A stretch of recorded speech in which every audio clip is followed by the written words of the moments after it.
And here we are. This is the Afrobeat Cult. I am Enakimio. And a big welcome to you and everyone who is able to join us tonight. Right now, it's PM right here in Helsinki, Finland. And our guests will be coming on in a little while. Today, we're having a really special guest with us.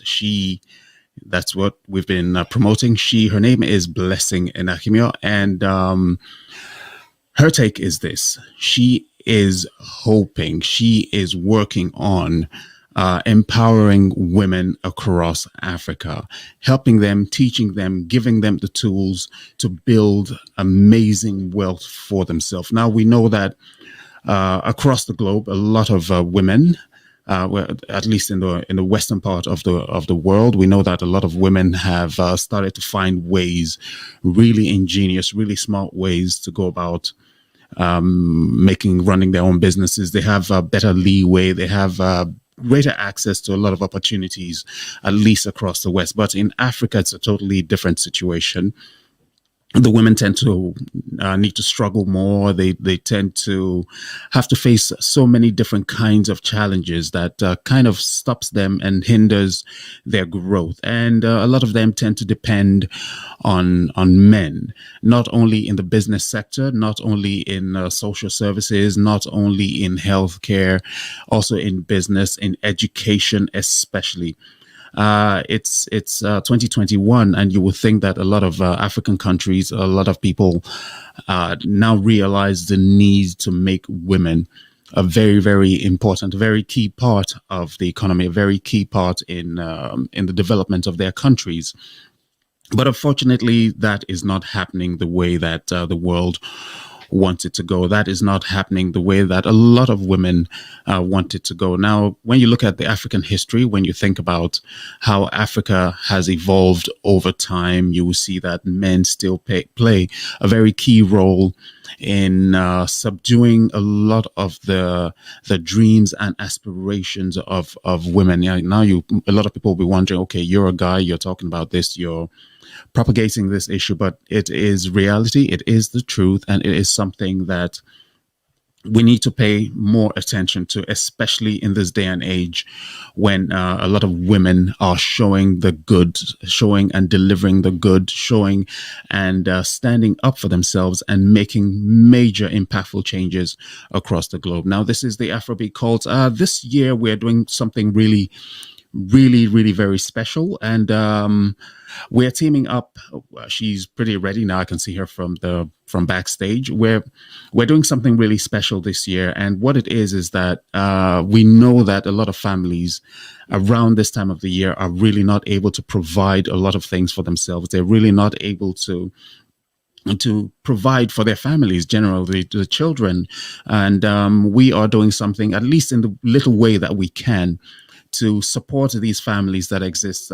We have teamed up with a farm in Nigeria, and this is a relationship that we're hoping to grow and expand as time goes on. Now, this is it.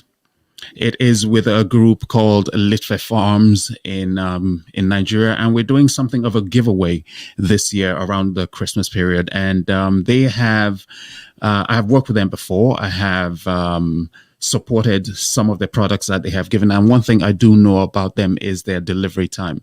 Now, they're offering to deliver a lot of all these products. So what we're giving away in collaboration with them is turkeys.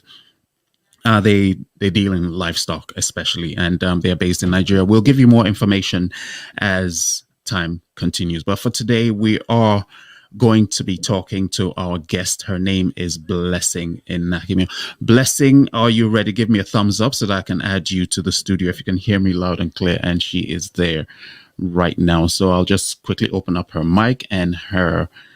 So let's know if she's on. I'm going to put you on right now. Hold on. Here we go. Hello, Blessing. How are you doing? Hi, good evening. I'm very well, thank you. How are you? I am doing great. Are you ready to talk to us? I think I am. Let's do it. Okay. So I know that you have been pretty busy with all the projects that you're running right now that you're trying to get across, but I'd like to first of all thank you for making time to talk to us about this very, very important project that you're doing in Africa right now. Now, Thank you. you're no problem. I know. Let me just put it out there now.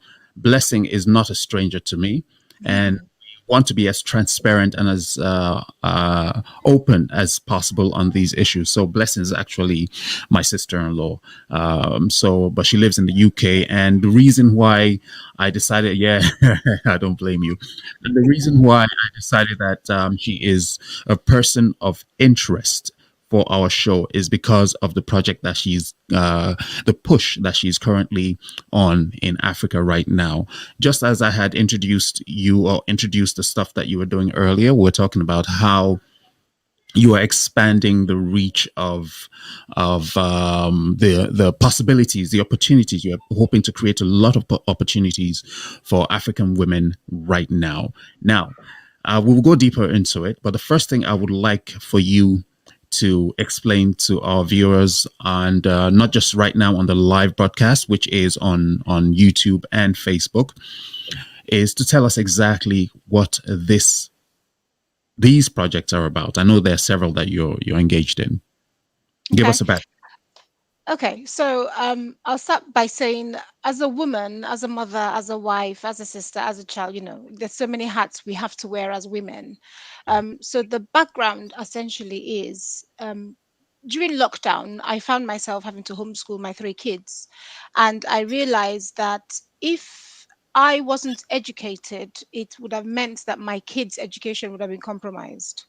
So the whole light came on when I thought about the future, that if there were mothers out there who didn't have the ability to read, to write, or to teach, what impact is that going to have on the next generation?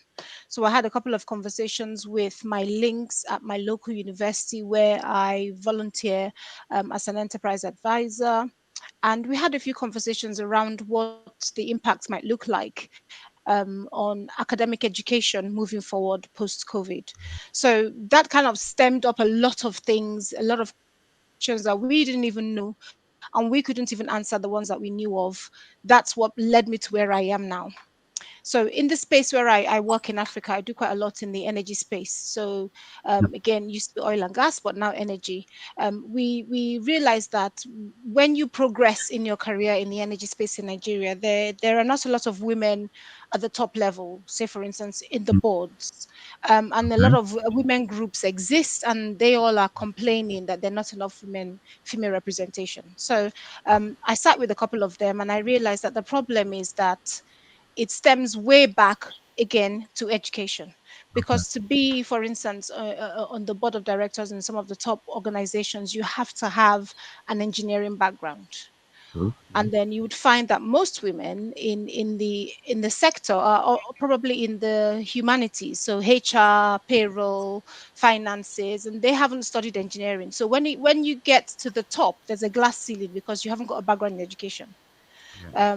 So as far as I was concerned, I thought you can't change it from that level. We need to look at changing things from the grassroots. So again, it brought me right back to the same issues that flagged during COVID, which is back to education. How do we educate women? How do we empower women to then empower the next generation? So that's kind of the background.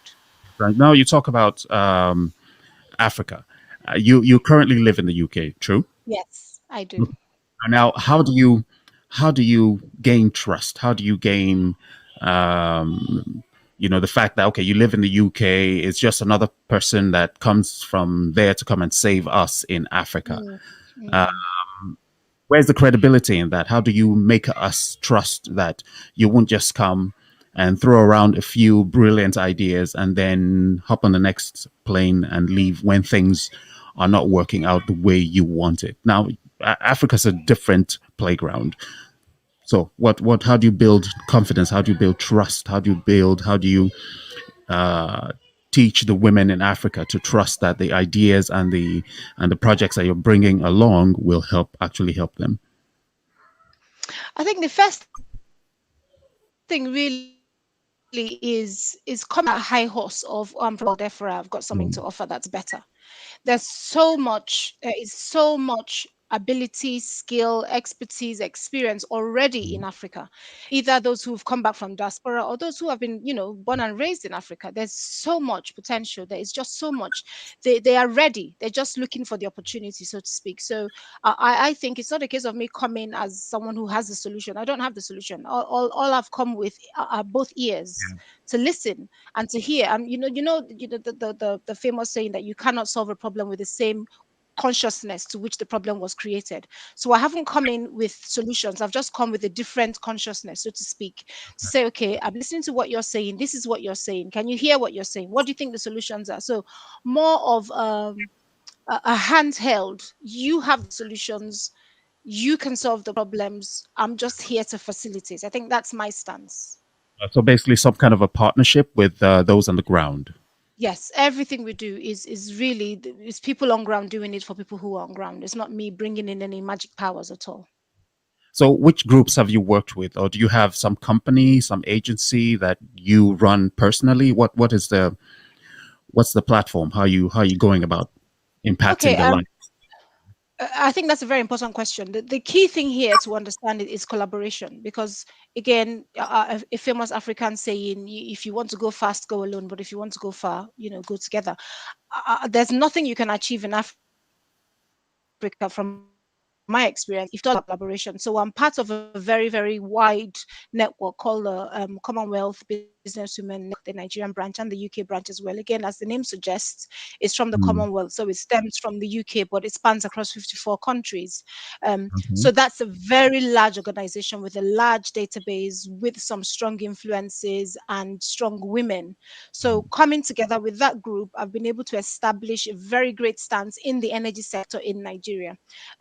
So that's one. Then from there as well came about, again, once I see questions I try to answer, or see problems I try to solve. So from there as well, I found that there were some little influences that a smaller organization could move quicker to achieve. So in response to the issues I picked up in being within that network, I have myself and some other women as well have set up an organization in Nigeria which is called the Strategic Women and Youth Institute. So essentially, it's just a consortium of professionals who are coming together to create economic empowerment.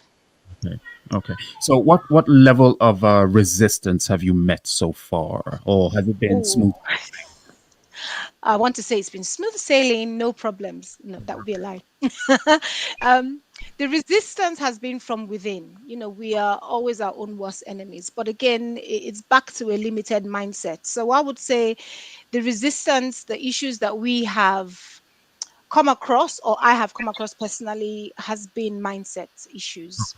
So Mm, people who are very, very limited, who are problem focused, the glass half yeah. empty kind of people. And Mm, so it's been an issue. And again, thank goodness we've set up an institute. So we are addressing those issues again through education. okay. Oh, what about the men? What about the men? Yes, that's what I should ask you. So here you are with a Yes. campaign to empower women, a Yeah. campaign to put more wealth in the hands of African women. Come on, you're telling me that the men, what part are they playing? You're talking about a partnership. Are they supporting, or is it the same old mindset? I think there are two parts to it. There are people who would have issues with what I'm saying, but to be honest, I'm one who believes in there's enough for everyone. There's more than enough. The world is abundant. I don't think I need to rob Peter to pay Paul. I'm not going to take anything off any man to give to a woman. There's enough to do. So, in my opinion, we are equipping women to come together to demand excellence of themselves. Okay. We're not looking at it coming externally to say, let a man get up from the table for a woman to sit. That's not what I'm pushing for. I'm pushing for women to come together to build more tables and more chairs around the table. So I'm not looking to displace anybody. I don't think we need to displace anybody, because men have a vital role that they play, and so do women. So I think, if anything, it's a case of equipping men to be prepared to work with women who are coming to the table. So we're not looking to displace anybody. We're just making more room to get more done in Africa.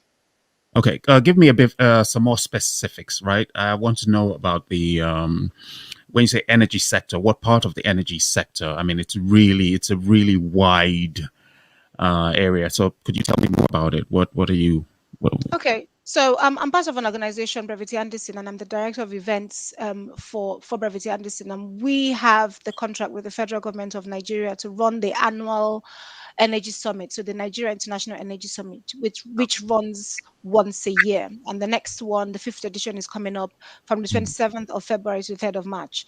Now, mm, within that summit, it's always been a male-dominated, as you can imagine, event. So 90% of the speakers are usually men, men who've been in the sector for years, older men as well, I must add. But this year, with my involvement with CBW in Nigeria, we've changed the landscape. We had at least a decent 30%, if not 40%, of the speakers as professional women, women from around the world within the sector who were able to bring in to speak on matters around the transition. The energy transition that we're doing in Nigeria, the whole moving towards a gas powered economy. There are lots of women in the sector. So we were able to find them from around the world through the network and bring them in to speak. We okay. also were able to run a full day workshop for women in energy, looking at the female approach to the future of hydrocarbons. And it was very interesting to listen to these women, intelligent women. They knew their stuff in technology, in petroleum, in gas, in change management, talking about how we can move together as a nation in Nigeria towards a gas powered economy. And altogether, at the end of that workshop was a roadmap that was created that has been submitted to the ministry. So that's just an example. Okay, let's look at location, Mhm. location, location. Which countries are within your scope? I know you in an earlier discussion you had talked about Nigeria. Which Mhm. other countries are within your scope? What are you planning? I think Nigeria and all the surrounding countries where you've got Ghana, Mm, um, we've got some stuff in Zambia, a little bit in Zimbabwe, Congo, Rwanda, and then Egypt as well. I know there's a debate whether Egypt is Africa or if it's Arab. It depends on which side of the coin you're on. But Egypt is as well as another country where I've got quite a strong influence in. Again, part of a larger network, which is the Arab Women's Investment Union. So there's quite a lot going on there, and there are women championing women. The whole event was led by women. All the exhibitions were of companies who were headed by women. It was so impressive to see what women are doing out there in the world. So, is there anything significant about the challenges, the when you're comparing the countries, right? Is there anything significant? Is there something different about these countries, Nigeria, Egypt, and the women, the challenges that the women are facing in all these places, or is it just one size fits all? No, I think personally I observed certain differences. In Egypt, for instance, they've got the government's backing. There's a very strong pro-women campaign, Egypt. and they have, yeah, yes, they have very strong universities that have funding for female programs, female-led programs. A lot of them have their doctorates fully funded, and I think there were more doctors in the room, PhD holders, than there were not. Again, a lot of them, their companies have been financially backed by the government, so they've got the government support.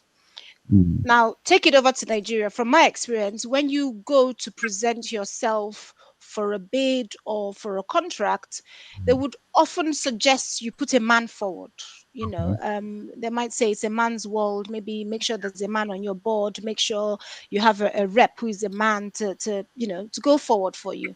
So yes, a lot of organizations are recognizing that women can and are willing to, but I think again there's a cultural bias that there should be a man in the room okay. in Nigeria, and I think it's changing, but there's still a lot of work to be done.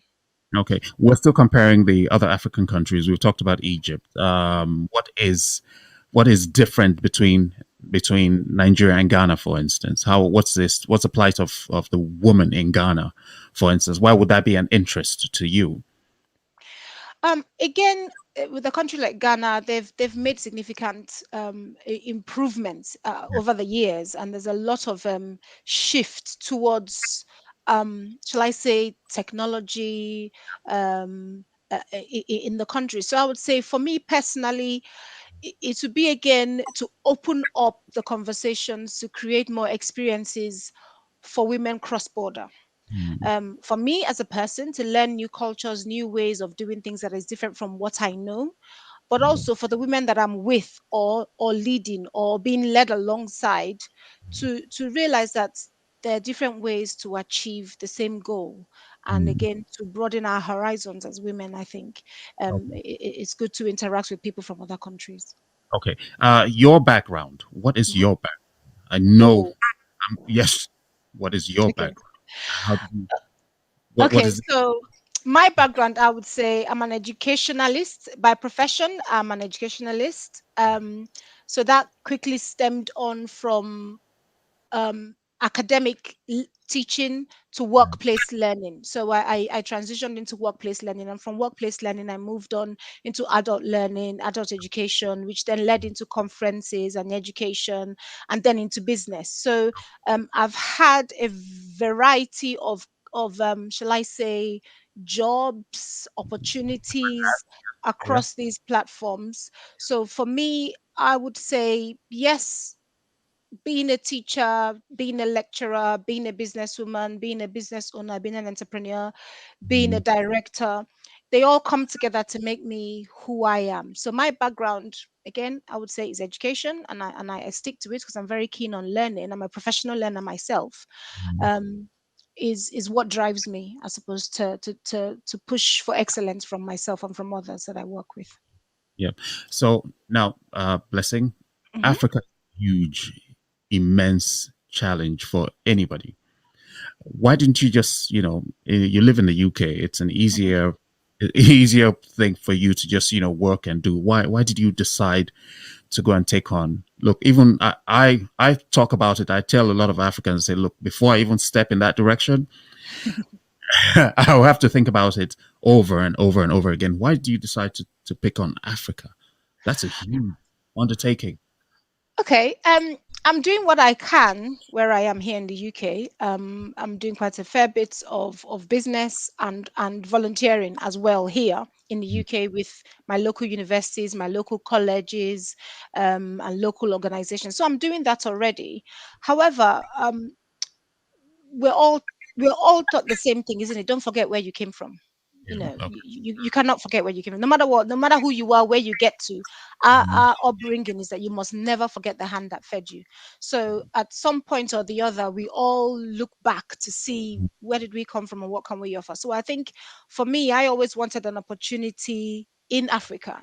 And right from the start, my intention was, if I'm going to go in, I'm going to go in from the top. Okay. So I always had my eye on the oil and gas sector. Okay. Um, and an opportunity came up for me to come in, and I took the opportunity and I never looked back. Okay. So we'll dig into the oil and gas sector in a little bit, right? Let's break it down into. I mean, you're very good. You know everything. Basically, you're a businesswoman. You know most things about retail marketing, right?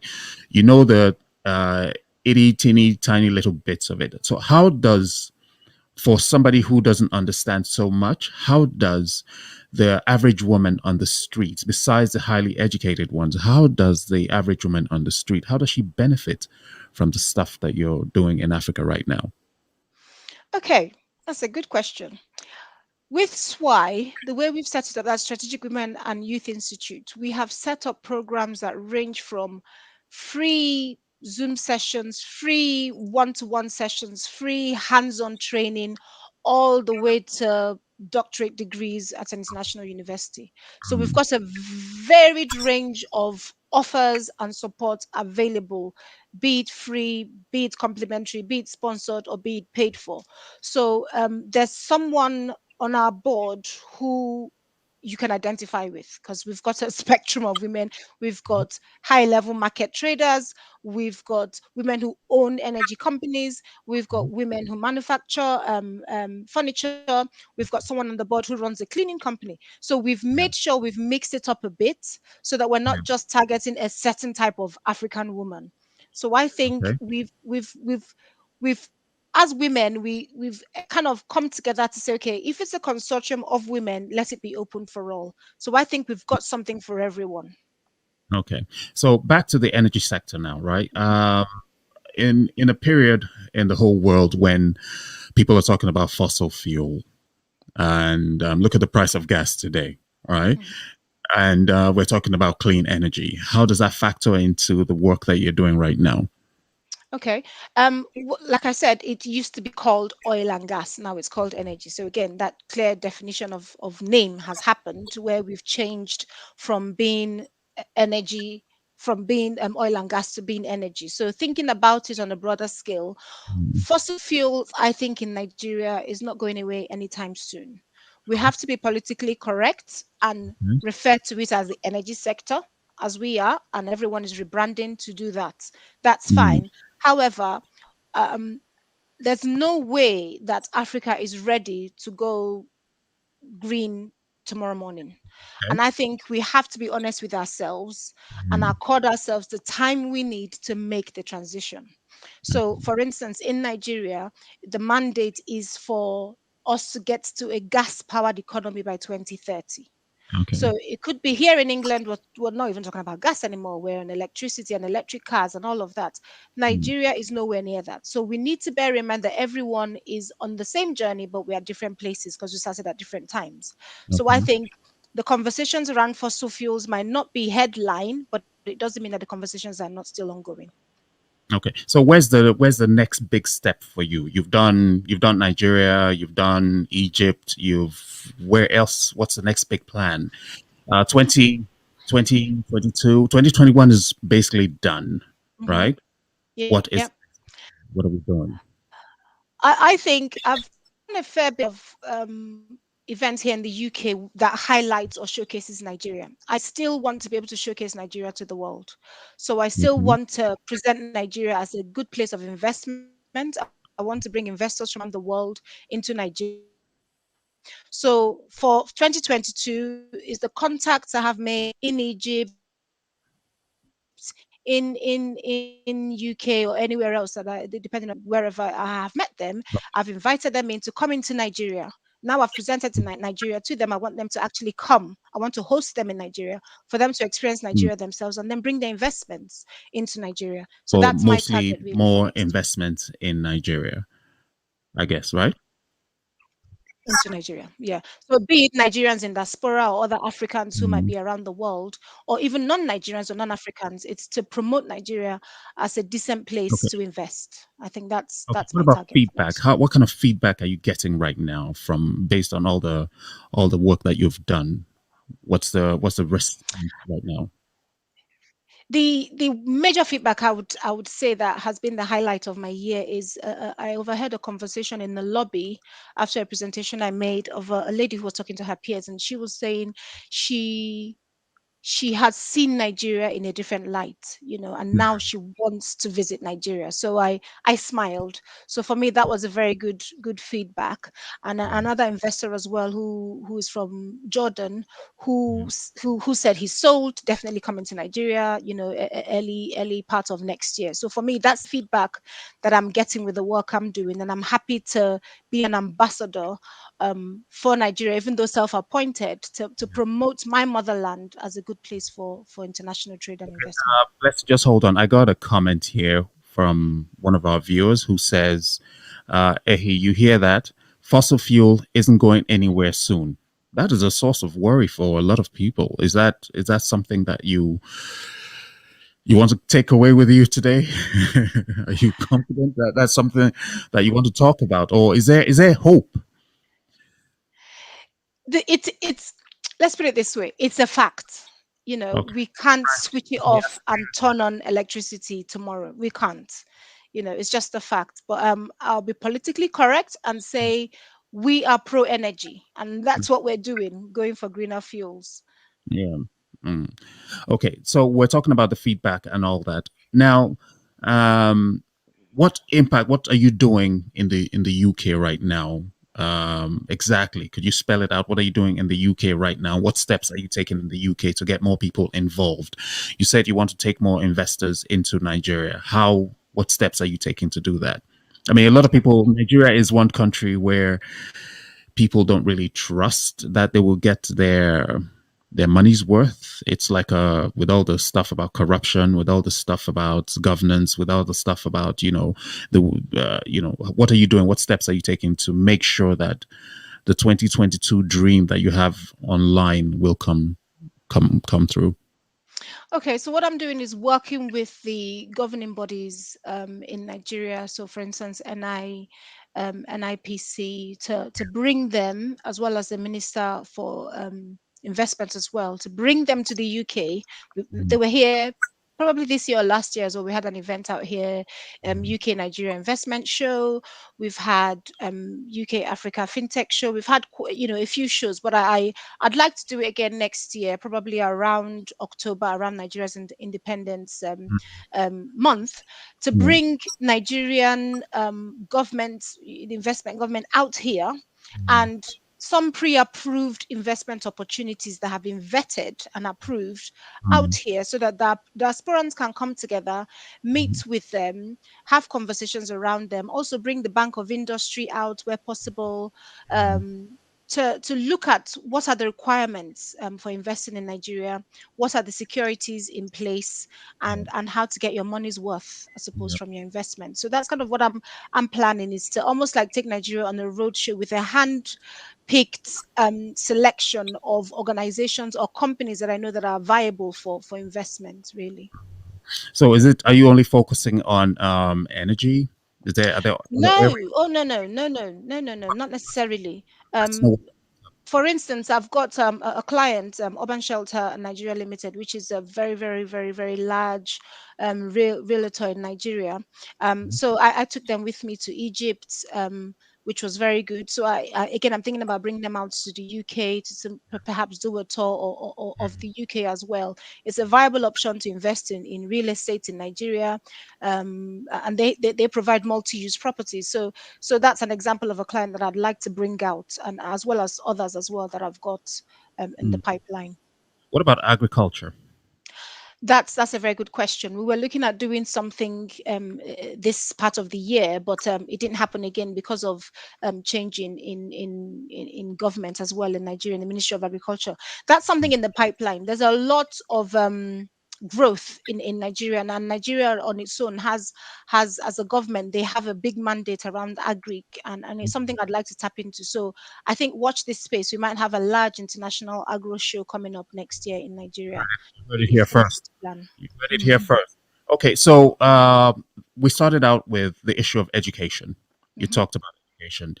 One, information. How do you get all this? Because this is packed Mm. information. How do you get all this information out there? How do you get the local woman in Africa? How do you get her to know all these things? What is your what platforms are you using? How do you do that? I would like to say the internet, but you and I know that Access. that might be the case in the Western world, but not necessarily in Nigeria. So Mm, again, it's through forums, okay. through being busy in a lot of women forums. There are so many forums, and there are so many women. But once you plug into the right sort of networks, information can disseminate very quickly. So I have found that word of mouth is the best way to reach women in Nigeria, and we are using it quite effectively. Okay, so just one big thing that I need to say right now is that so right now you are watching us on YouTube, you're watching us on Facebook, and one thing that I do want you to do, if you have not subscribed to this channel, please do so ASAP. You'll be getting loads and loads of more information about very very vitally important things, just as the one that we have right now, talking to Blessing right now. Now, she has been doing quite a lot of groundwork before this, and I would like to know about the groundwork that you, because a lot of people will look at you and say, okay, wow, she just, boom, all of a sudden she woke up one morning and there she is right out there. What was the, as an example for other women who would like, you know, to do stuff like this, to make impactful change in the lives of other women? What was the groundwork that you did to get to where you are right now? First thing first, my mind. I Okay. had to work on my mind. Who am I? My Yeah. identity. What do I believe and what do I stand for? So first thing was my mindset. Mm. The next thing I suppose is my intention. What is my intention? And my intentions could be segment the next 5 minutes. My Yeah. having this conversation with you. What's my intention? It could be the next 1 year. It could be in this career. It could be in that job, in this business. I'm setting this up. What do I want to do? Why am I doing it? What does success look like for me? So these are questions I often ask myself. So that's the first thing I would say for any woman who's looking to do things in any capacity that supposedly look bigger than her. Yeah. I would say work on your mind first. And then the second thing is, what are you willing to give for what you want? When I started out, I was willing to give of myself free services just to get in. If there was Yeah. a door open, I was happy to go in, not thinking about what I was going to get, but what I was going to give. So it was Yeah. a case of, I've got something to offer, I'm going to give it. And I kept giving until such a time as someone recognized what I was giving and said, hang on, you're worth something. Come along with me. So I would say be prepared to have um 10% of 100 instead of having 100% of one. Yeah. Be prepared to join an organization, join a body, join something that's bigger than you, than just trying to go on your own. That's probably what I would say in a nutshell. Okay. So, Blessing, big thank Yes. you for being a part of this conversation. Are there other fantastic words that you would like to, drop right here for the future of Uh, women, African women to I would say, whatever you do, make sure you enjoy doing it. You only live once. You might as well live well. Major golden nugget right there, Blessing Enakimio. And thank you very much for your time today. And we will keep checking on you and finding out and following all the stuff that you're doing. And we'll keep posting all of that as much as we can, as much as you keep doing all the great things that you're doing. So, very, very big thank you to you for all the great work that you're doing to help the African woman out right now. So, thank you. Thank you And for having me. Thank no you. worries. We'll talk again quite soon. All right. All right Bye. then. Speak soon. Bye bye. So this is it. This is the Afrobeat Cult, and you just heard a direct from Blessing and Akimio right there. So much amazing work. So if you do want to get in touch with her, you can find her. She goes by her name actually, so you can find her on LinkedIn. You can find her on Facebook. You can find her on IG, of course. And you can also get in touch with us to find out what great new projects she's working on. So she will be doing quite a lot for Africa, for Nigeria, come 2022. And on that note, I'd like to say a big thank you to you for being a part of today's show. Now, remember, all you need to do is make sure that you go and hit that subscribe button, share this video, let the whole world know exactly what we're on about. And until next time, thank you for being a part of it. And I will talk to you guys real soon. Bye.